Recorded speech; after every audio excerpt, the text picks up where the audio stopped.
President of the United States.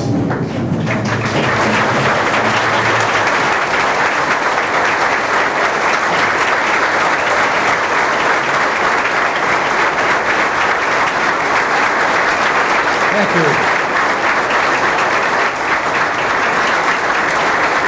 Thank you very much.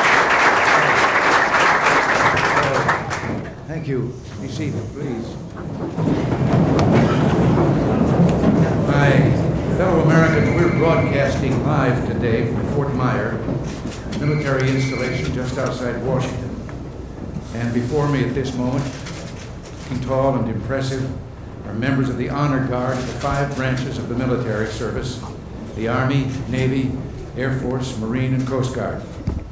These proud units appear at special ceremonies and are always on hand to help me greet foreign heads of state at the White House.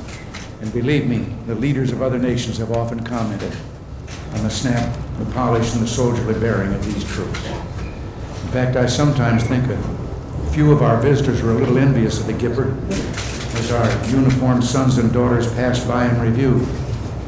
Well, okay, in my case, our uniformed grandsons and granddaughters.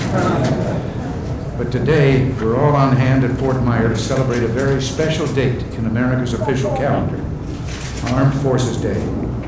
Today, we set aside a few moments to pay tribute to the millions of Americans serving their nation in the cause of freedom all over the globe.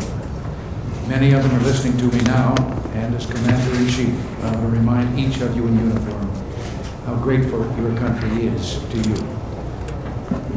Let me assure you that the millions of Americans going about their usual Saturday schedule, listening now, join me in saying to you, thanks. Thanks for being there, for keeping our homes and children safe, for keeping America free and at peace. Now, I know you here with me, most members of the armed services listening at the moment aren't in your dress uniforms. And maybe, and I'm sure it only happens every now and then, that your shoe shines aren't quite as bright as the ones I'm looking at here.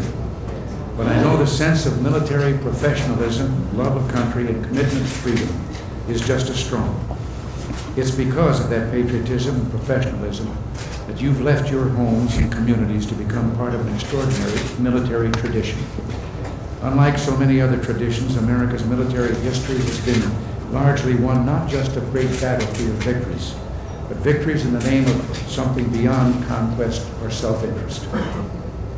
Here in America, we've been fortunate to be the keeper and custodian of a dream that began this nation, a dream that millions of people hope to share someday. And every member of America's armed forces has a special part in keeping that dream alive. The dream, of course, is freedom. And truly, those of you in uniform today are freedom's honor guard. The new patriotism that's alive in our nation today is reflected in these young people joining our military services. They're better educated, better trained, and as highly motivated as at any time in our history. These young Americans look to a future they know will be free as long as America remains strong and her people resolute. But this revitalization of our military was a long time coming, the result of a lengthy legislative battle here in Washington. Time after time in the post-war era, the American people have made it clear that those who trifle with our national security and oppose adequate military budgets will be held responsible on Election Day.